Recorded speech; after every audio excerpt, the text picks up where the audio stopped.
하나님의 말씀은 신약 성경 요한복음 12장 12절에서 19절입니다.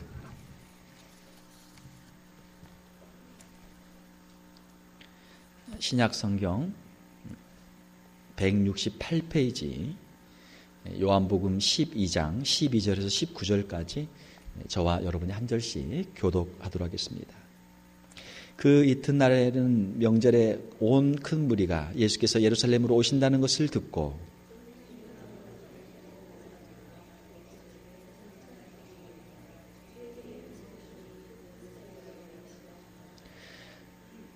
예수는 한 어린 나귀를 보고 타시니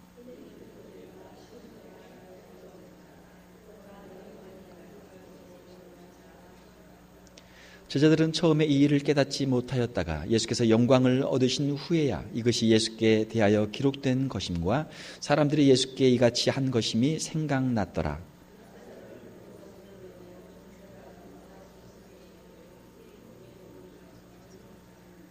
이에 무리가 예수를 맞으면 이 표적 행하심을 들었음이러라. 바리새인들이 서로 말하되 볼지어다 너희 하는 일이 쓸데없다. 보라 온 세상이 그를 따르는도다 하니라. 아멘. 오늘은 종려 주일입니다. 예수님께서 나귀를 타고 어린 나귀 새끼를 타고 예루살렘에 입성하시는 장면 우리가 함께 읽었습니다. 오늘 우리 본문 말씀을 가지고 겸손한 왕이라고 하는 제목으로 말씀을 전하도록 하겠습니다. 세상 사람들도 교만한 사람은 싫어하고 겸손한 사람은 좋아합니다. 교만한 사람의 특징이 무엇입니까? 교만한 사람은 자기를 자랑해요. 자기를 자랑하고 상대방을 무시합니다. 상대와 자기를 비교해서 상대를 내리깔고 자기를 이렇게 높이는 것, 교만의 특징이죠. 겸손한 사람은 어떤 사람입니까? 겸손한 사람은 자기를 낮추고 상대방과 같이 공감하면서 마음을 같이 하나가 되는 그런 사람이 겸손한 사람이죠. 세상의 철학자들도 겸손의 아름다움에 대해서, 미덕에 대해서 많은 이야기를 했습니다. 특별히 동양에서는 이 겸손이 하나의 큰 미덕인데 공자는 말하기를 겸손함은 인에 가깝다.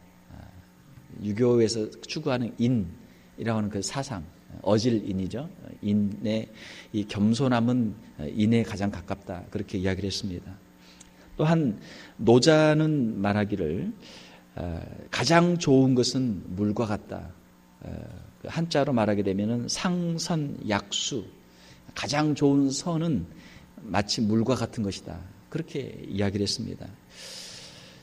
물은 만물을 이롭게 하는 것이고 그럼에도 불구하고 이 물은 다른 것들과 다투지 않는다. 그 노자가 말하기를 물은 다른 것과 다투지 않는다. 그리고 물은 가장 낮은 곳에 처하기를 좋아한다. 그러므로 이 물은 도에 가깝다라고 그렇게 이야기를 했습니다.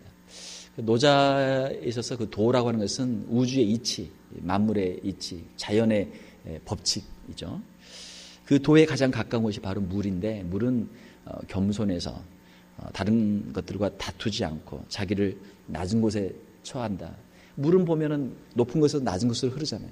낮은 곳으로 흐른단 말이에요. 그러면서도 다른 모든 만물에게 생명을 주는 것이죠.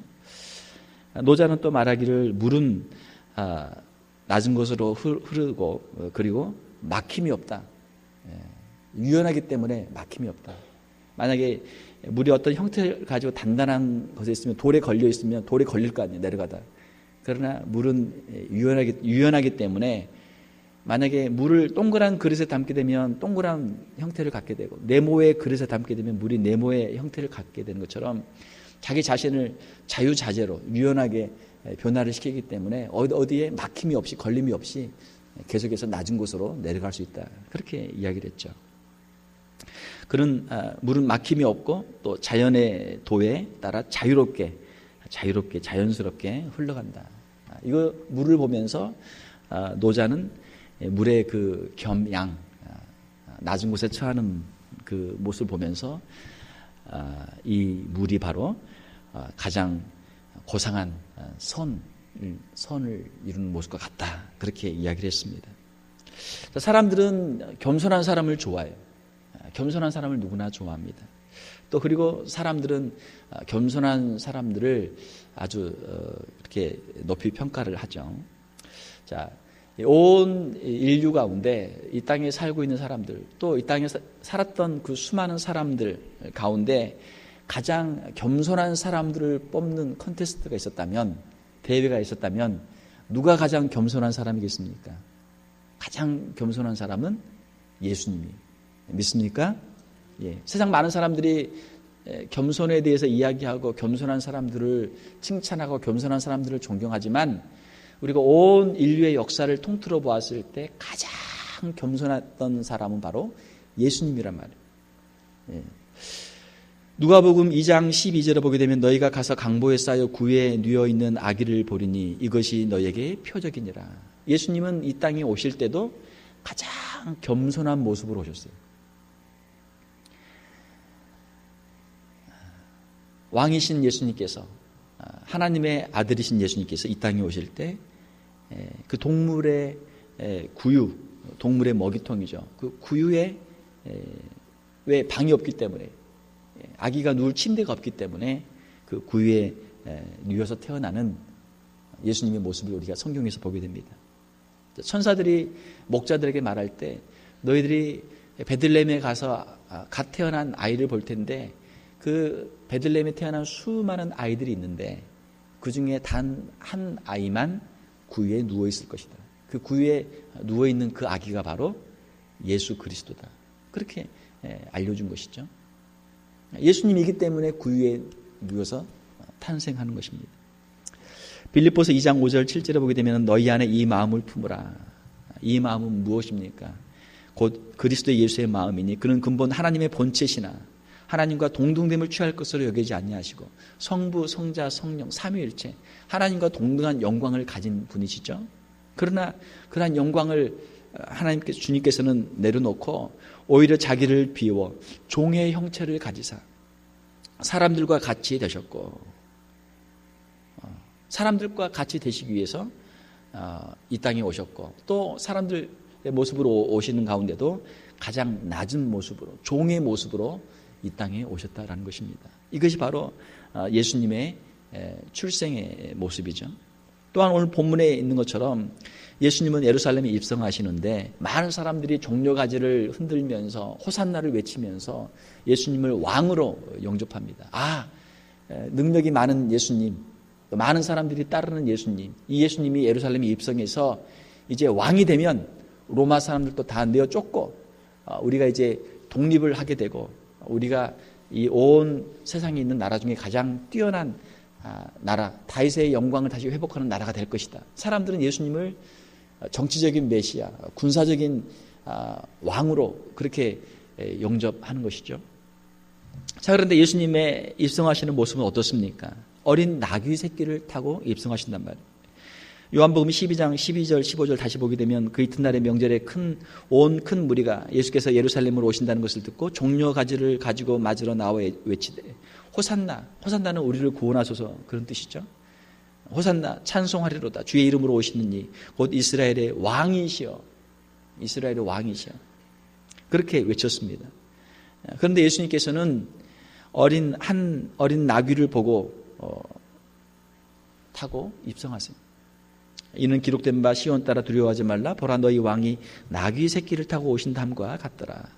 자, 나귀는 무엇입니까? 나귀는 팔레스틴 그 지역에 나귀가 많은데 나귀는 주로 이제 산악지대, 돌이 많고 가파른 지역 이런 데를 말보다는 좀 더 작죠. 말보다는 좀 더 작은데 이 나귀가 힘이 좋기 때문에 그런 산악지대나 이런 돌이 많은 그런 지역에서 오히려 말보다 더 잘 다닌다는 것이죠. 이 나귀는 인내심이 많고 또 힘이 좋기 때문에 짐을 싣고 운송수단으로 많이 이용이 됐습니다. 이 나귀의 특징은 일하는 동물이에요. 일하는 동물이고 또 사람들을 섬기고 하는 그런 동물이죠. 이 나귀가 이제 그 팔레스틴 쪽에 많이 있는데 이게 중국을 통해서 한국으로 이것이 이제 수입이 됐는데 중국 그 당나라 시대에 이 나귀가 이제 중국을 통해서 한국으로 들어왔거든요. 그래서 이제 한국에서는 주로 이제 당나귀라고 그렇게 이제 많이 부르기도 하죠. 저희 어릴 때 그 불렀던 노래 중에 아버지는 나귀 타고 장에 가시고 뭐 그런 노래가 있잖아요. 아버지는 나귀 타고 장에 가시고 뭐 그런 동요가 있는데 이 나귀는 말보다 더 작지만 일을 잘하는 인내심이 강하고 일을 잘하기 때문에 끈기가 있기 때문에 일을 하는 그러한 동물이에요. 예수님께서 나귀를 타고 입성하시는 것, 그 이유는 무엇입니까? 그것은 예수님께서는 이 땅에 오실 때 또 예루살렘에 입성하실 때 장군으로 전쟁하는 장군으로 또 통치하고 다스리는 왕으로 입성하는 것이 아니고 우리를 섬기기 위해서 낮은 모습으로 우리의 이 땅 가운데 오셨다라는 것을 보여주는 것이죠. 사람들이 전쟁할 때는 무엇을 탑니까? 지금 2000년 전에 무엇을 타요? 말을 타죠. 전쟁할 때 말을 탄단 말이에요. 만약에 예수님께서 전쟁하러 오셨다면 뭘 타고 입성하셨겠어요? 말을 타고 입성하시죠. 예수님은 말이 아니고 나귀, 그것도 어린 나귀 새끼를 타고 입성하신 것이죠. 이 말씀은 이미 구약에 예언이 되어 있습니다. 스가랴서 9장 9절을 보게 되면 시온에 따라 크게 기뻐할지어다 예루살렘에 따라 즐거이 부를지어다 보라 내 왕이 내게 임하시나니 그는 공의로우시며 구원을 베푸시며 겸손하여서 한번 따라서 봅시다. 겸손하여서 나귀를 타시나니 나귀의 작은 것 곧 나귀의 새끼니라. 예수님께서 나귀를 타고 나귀의 새끼를 타고 입성하실 것이 이미 구약 시대에 다 예언이 되어 있어요. 예수님께서 행하시는 모든 탄생과 예수님의 사역들과 예수님의 십자가와 예수님의 부활과 예수님의 이 모든 것들은 이미 구약에 다 예언이 되어 있습니다. 예언되어 있는 그대로 예수님께서 성취하시는 것이죠. 사람들은 예수님을 개선장군과 같이 정복자와 같은 왕으로 맞이하지만 예수님은 겸손한 모습으로 입성하십니다. 그리고 이제 금요일에는 죄인의 모습으로 십자가를 지시게 되는 것이죠. 예수님의 십자가의 모습, 예수님의 죽으심의 모습을 보게 되면 십자가형을 받아서 십자가에서 운명하십니다. 십자가는 무엇입니까? 십자가는 로마 시대에 있었던 그 형벌 중에 하나예요. 형벌 중에서도 가장 잔인한 형벌입니다. 그래서 로마 시민들에게는 십자가형을 받지 않는 그런 특권을 주었어요. 로마 시민이 죄를 지으면 로마 시민이 있는 사람은 당연히 정식 재판을 받을 권리가 있었고 정식 재판을 받은 후에 그의 형이 또 사형으로 확정이 되면 참수형, 한 번에 목을 쳐서 고통 없이 죽는 참수형을 주었단 말이에요. 그러니까 사람이 죽을 때도 그 짧게 고통이 없이 죽는 것, 이것이 죽는 사람에 대한 자비죠. 그런데 이제 그 형을 아주 잔인하게 하려면 어떻게 합니까? 오랜 시간 동안 고통을 받으면서 오랜 동안 그 모든 부끄러움을 당하도록 모든 아픔을 당하도록 하는 것이 잔인한 형벌이란 말이에요. 이 십자가형은 잔인한 형벌이에요. 가장 로마 시대에 있었던 가장 잔인한 형벌입니다. 옷을 다 발가벗겨서 높은 곳에 매달아서 못을 박아서 피를 조금씩 흘려서 하루 종일 또 어떤 건강한 사람들은 이틀 사흘씩이나 십자가에 달려서 피를 흘려서 그렇게 피를 다 쏟아야 피를 흘려야만 죽는 것이 십자가형이거든요. 얼마나 고통스럽겠어요. 얼마나 수치스럽겠어요.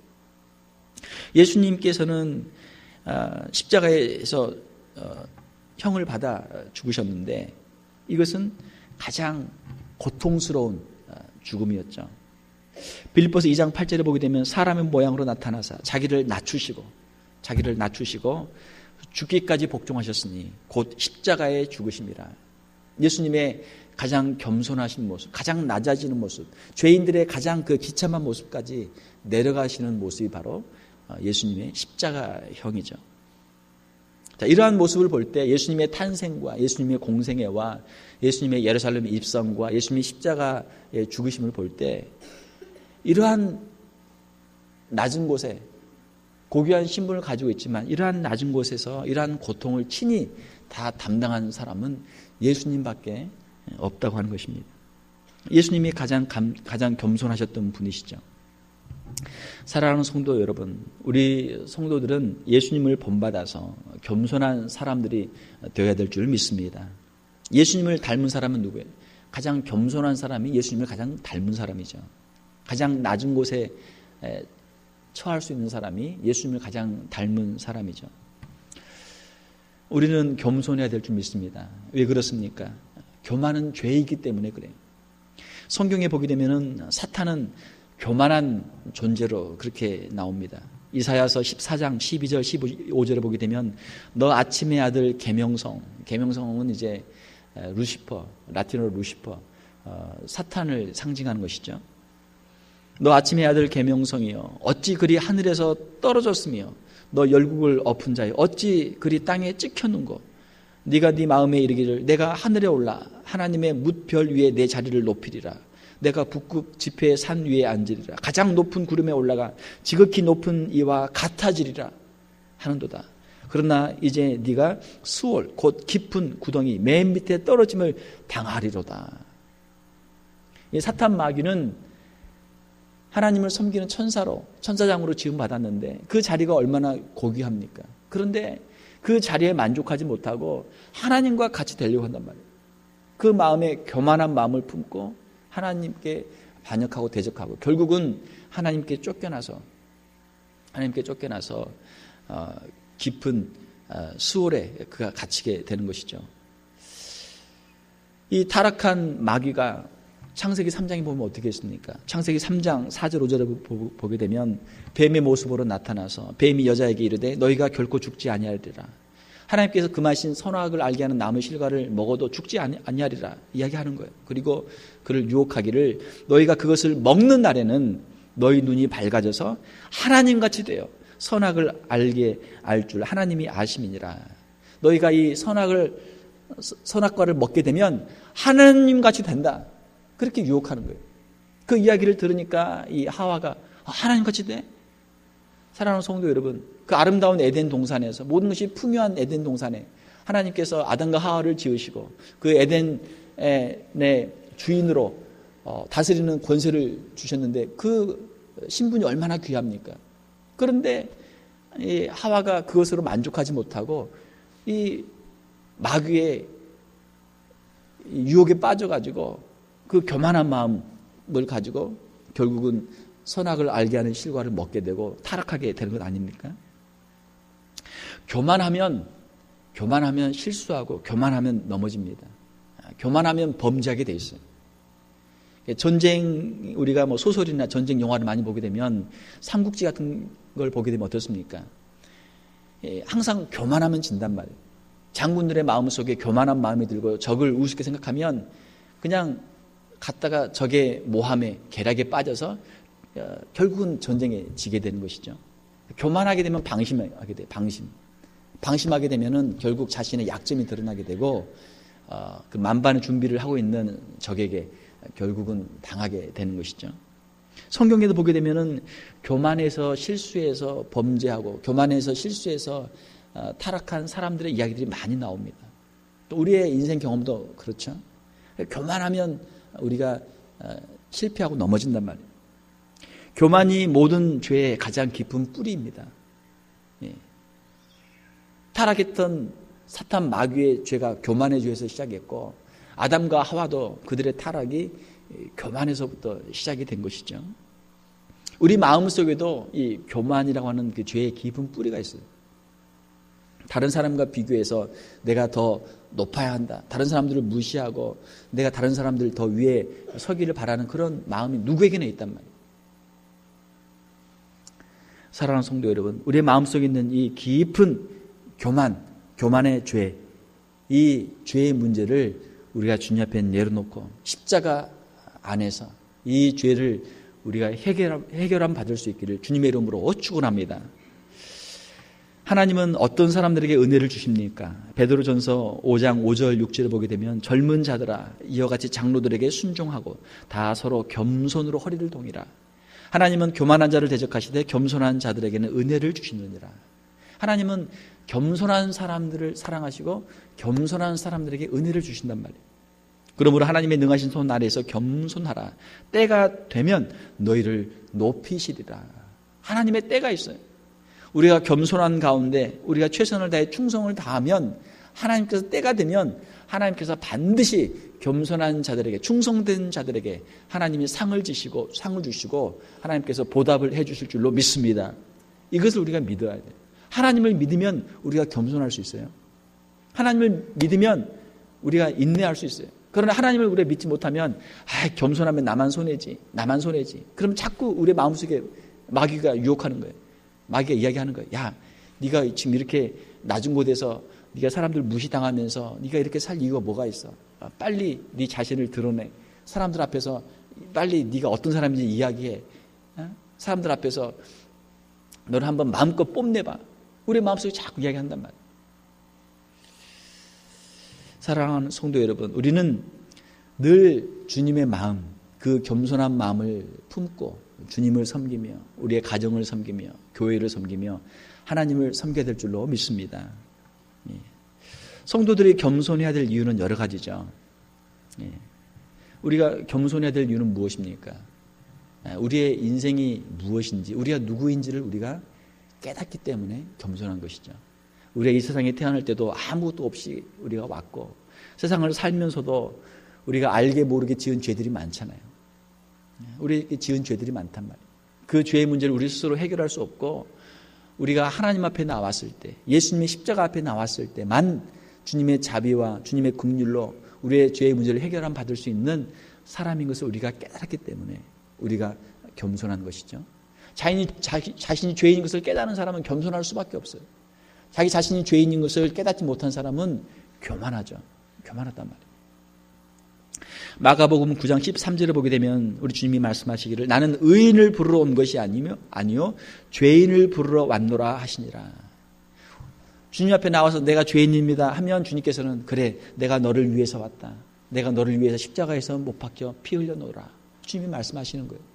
주님 앞에 나와서 주님 저는 의인입니다. 저는 죄가 없습니다. 그러면 주님이 뭐라고 말씀하세요? 그래? 그러면 너는 네 길로 가라. 너는 나와 아무 상관이 없는 사람이다. 주님이 그렇게 말씀하신단 말이에요.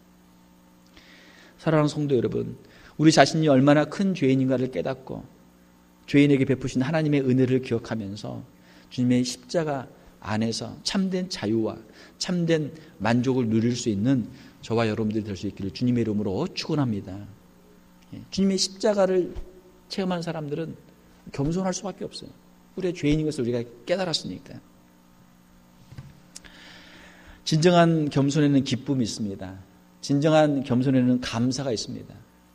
내가 하나님 앞에 이렇게 큰 죄인인데, 연약한 사람인데 하나님께서 나에게 이렇게 큰 은혜를 베풀어 주셔서 아름다운 가정도 주시고 귀한 자녀도 허락해 주시고 또 우리에게 귀한 직장도 허락해 주시고 또 우리 귀한 교회도 허락해 주시고 나에게 주신 이 모든 것들이 다 주께로부터 온 주님의 은혜입니다. 이렇게 고백하는 것이죠. 겸손한 사람들의 마음속에 뭐가 있어요? 항상 감사가 있어요. 겸손한 사람들의 특징은 항상 마음속에 감사가 있어요. 여러분들의 마음속에 감사가 있습니까? 예, 감사할 수 있기를 주님의 이름으로 축원합니다. 교만한 사람들의 마음속에는 뭐가 있어요? 반대로 항상 마음속에 불평과 원망이 있어요. 내가 이렇게 대단한 사람인데 사람들이 나를 몰라주고 우리 집에서 나를 몰라주고 교회에서 몰라주고 우리 직장에서 몰라주고 아무도 나를 몰라주고 마음속에 항상 불평과 원망이 있어요.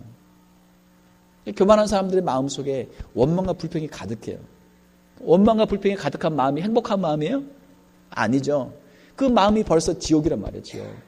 교만하기 때문에 마음속에 불평과 원망이 있고 만나는 모든 사람들에게 그냥 짜증이 나고 그럼 기쁨이 없어요. 기쁨이 없어. 항상 마음속에 그냥 불평, 원망, 투성. 사람들만 만나면 싸우고 말이죠. 왜? 저 사람이 나를 인정 안 해주니까 자기 인정해달라고 싸우고 말이죠. 이게 교만한 사람의 마음이에요. 진정한 겸손에는 감사가 있고 거기에는 기쁨이 있습니다. 또 겸손한 사람들에게는 주님이 주시는 상급이 있어요. 사도행전 2장 24절을 보게 되면 하나님께서 그를 예수 그리스도를 사망의 고통에서 풀어 살리셨으니 이는 그가 사망에 매여 있을 수 없었음이라. 우리 주님은 가장 겸손한 모습으로 가장 낮은 자리에서 죄인들의 그 모든 죄를 대신하시고 십자가를 지시고 주님은 죽으셨는데, 하나님께서 십자가에서 죽으신 예수 그리스도를 3일 만에 다시 주님을 살리신 줄로 믿습니다. 왜요? 주님은 억울한 죽음을 당하셨고 죄인의 자리에 계시니까, 죽음의 자리에 계시니까 하나님께서 그를 그 자리에 그냥 내버려 두시지 않는단 말이에요.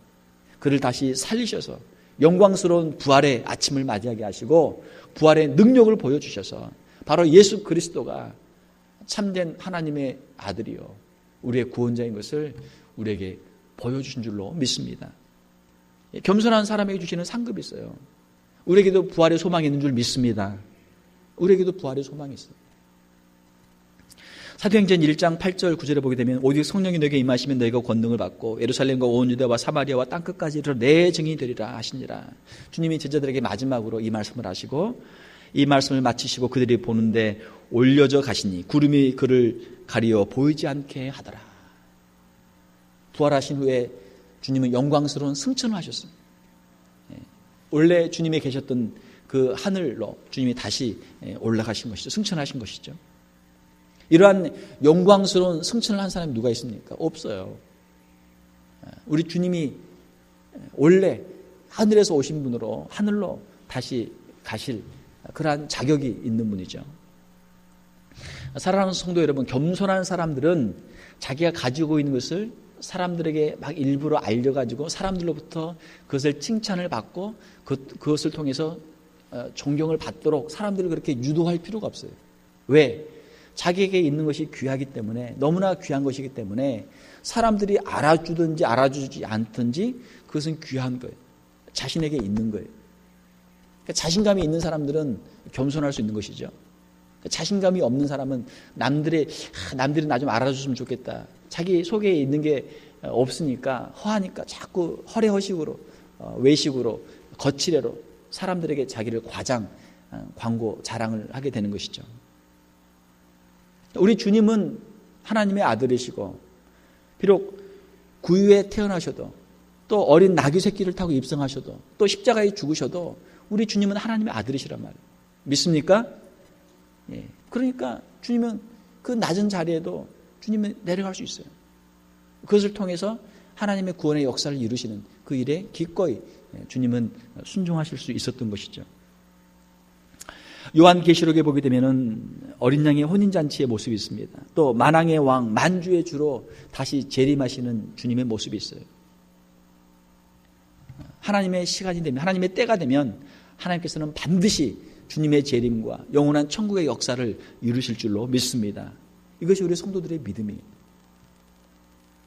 겸손한 사람에게 주시는 상급이 반드시 있습니다. 현재 우리가 주님을 섬기면서 당하는 고난들이 있어요. 그러나 현재 우리의 잠깐의 고난은 우리가 주님께로부터 받을 영원한 영광, 영원한 상급과는 비교할 수 없는 줄 믿습니다. 이것이 우리에게는 믿음이에요. 로마서 8장 18절에 있는 대로 생각하건대 현재의 고난은 장차 우리에게 나타날 영광과 비교할 수 없도다. 그렇기 때문에 우리가 겸손할 수 있어요.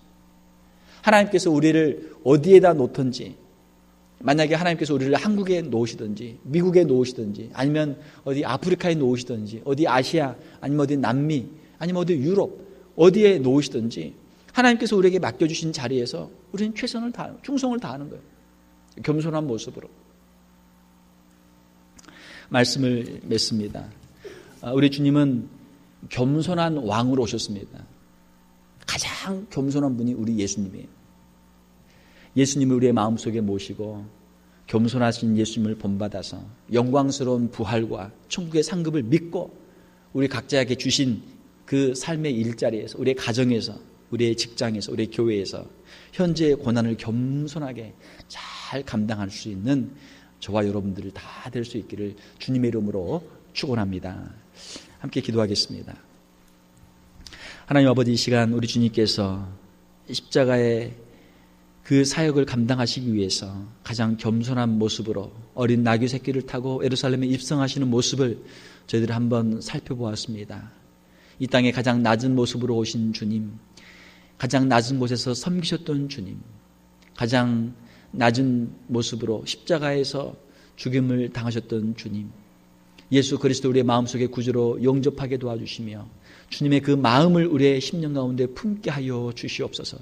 주님의 그 겸손한 모습을 따라가며 우리의 각자의 삶의 현장 속에서 주님을 섬기며 성도들을 섬기며 이웃들을 섬기며 하나님께 영광 돌릴 수 있는 우리 귀한 성도들 다 되게 하여 주시옵소서. 주님의 겸손의 마음을 주셔서 우리의 마음속에 늘 기쁨이 넘치게 도와주시며 감사가 넘치게 도와주시며 만나는 모든 사람들을 이롭게 하며 그들에게 주님의 복을 증거할 수 있는 귀한 성도들 다 되게 하여 주시옵소서. 저들의 가정이 더욱 화목하게 도와주시며 주의 몸된 교회가 더욱 평안하게 도와주시고 저들의 일터가 하나님의 큰 복을 받는 우리 귀한 성도들 다 되게 하여 주시옵소서. 거룩하신 우리 주 예수님 이름으로 기도하옵나이다. 아멘.